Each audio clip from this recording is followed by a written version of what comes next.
Word 2007 proqramına həsr olunmuş növbəti video dərsdə sizi salamlayıram.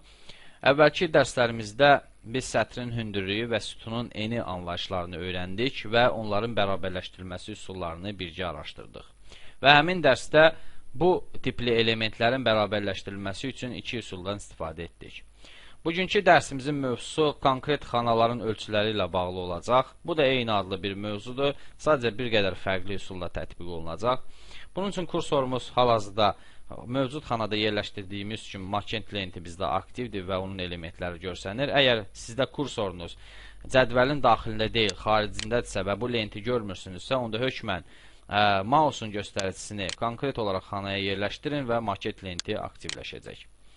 Bu lentin razmer yakik bölümü bizim üçün əhəmiyyətli bölmədir. Əvvəlki dərslərimizdə biz iki düymə ilə artıq tanış olduq. Biri Vravnesv Satostrok.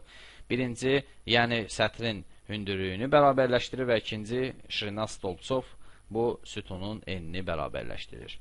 Biz konkret xanalarla və sütunlarla işlədiyimiz üçün və konkret ölçülərlə işlədiyimiz üçün bizim üçün maraqlı olan burada ikinci bölümü olacaq.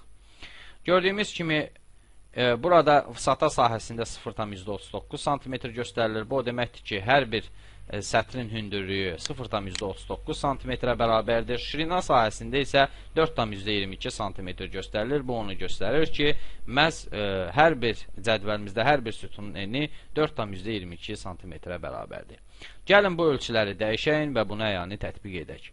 İlk növbədə cədvəlimiz qeyd olunmalıdır və yaxud da hansı sütunun enini dəyişəcəksən və yaxud da hansı sətrin hündürlüyünü dəyişəcəksən həmin sətri qeyd etməliyik. Biz bütövlükdə cədvəllə bağlı işlədiyimiz üçün bütövlükdə cədvəli qeyd edəcəyik. Bundan sonra sata sahəsində 0,39 cm deyil, məhz 1 cm yazmalıyıq. Bunun üçün kursoru konkret xanada yerləşdiririk və backspace düyməsi vasitəsilə silirik və 1 cm yazırıq. Əlbəttə, həmin sahənin sağ tərəfində yuxarı və aşağıya doğru oxlar da mövcuddur ki, həmin oxlardan da istifadə etməklə biz konkret ölçüləri müstəqil olaraq dəyişə bilərik. Biz klaviatura vasitəsindən istifadə edək bunu yazdıq və bu rəqəmi qeyd etdik.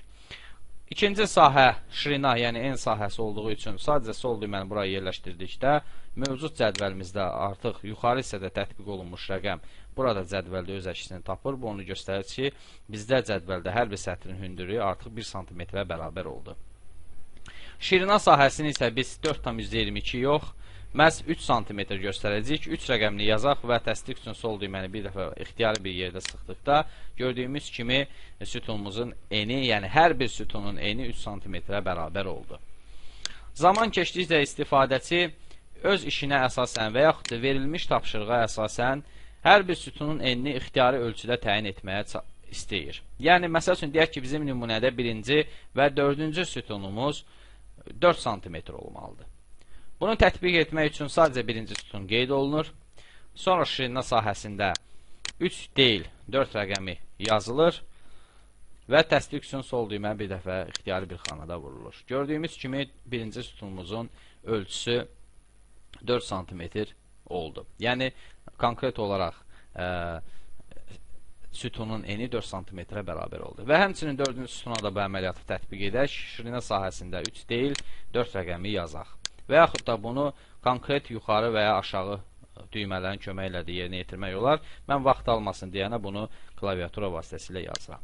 Gördüyümüz kimi konkret olaraq dördüncü sütunumuz da bu cür prosesi həyata keçirdi. Eləcə də bunu xanalar diapazonuna və yaxud da konkret cədvəlin bir neçə sütununa tətbiq etmək olar. Bunun üçün mən hər iki sütunu seçdim və bu dəfə bizdə hər bir sütunun ölçüsü 3 deyil, 3,5 cm olacaq. Bunun üçün tam burada qeyd eləyək və 5 rəqəmini yazaq. Konkret olaraq tam qeyd edək və 5 rəqəmini yazaq. Sol düyməni boş yerdə sıxdıq və gördüyümüz kimi artıq ikinci və üçüncü sütunumuzun eni 3,5 cm, digər iki sütunumuzun eni isə 4 cm-ə təyin olundu. Zaman keçdikcə istifadəçi qurulmuş mövcud cədvəli avtomatik olaraq eninin müəyyən olunması üçün konkret düymə axtarır və funksiya axtarır. Əlbəttə, bu da yenə də razmer yakik adlanan bölmədə mövcuddur. Biz cədvəlimizi qeyd edək və avtopadbor adlanan düyməni tətbiq etməyə çalışaq. İlk növbədə onu qeyd edim ki, avtopadbor avtomatik olaraq N-in müəyyənləşdirilməsi ilə bağlıdır, yəni cədvəlin ölçülərini müəyyən edir. Burada 3 böyük funksiya var və həmin funksiyanın birinci avtopadbor passadijayımı adlanır. Yəni, cədvəl daxilindəki mətnə uyğun olaraq cədvəl elementlərinin düzləndirilməsi və yaxud da cədvəl elementlərinin avtomatik olaraq formalaşdırılması. Gördüyümüz kimi cədvəldə müəyyən sahələr var ki, artıqdır, məsəl üçün bu sahədir və yaxud da deyək ki, digər sahədir, deyək ki, bu sahədir və s.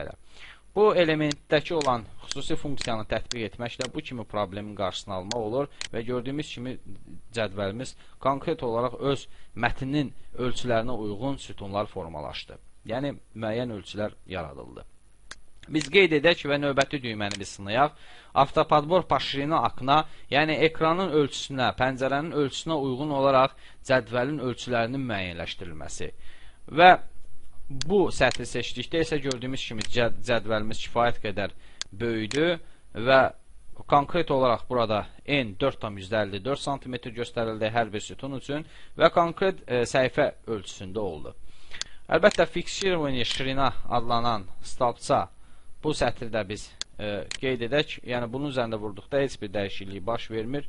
Görünür, bu əvvəlki bölümlərə aid olan mövzudur. Mən əməliyyatımızı təksib edək və bunu növbəti dəfə yoxlamağa çalışaq. Avtopadbor düyməsi sıxıldı və fiksirованный şirina stolpça adlanan xüsusi bir sətri seçdik. Gördüyümüz kimi heç bir əməliyyat tətbiq olunmadı. Görünür, bu düymə və yaxud da eləcə də o sətir konkret mövzuya aid olan bir sətirdir və əlbəttə bunu zaman keçdikcə biz dərslərimizdə öyrənəcəyik.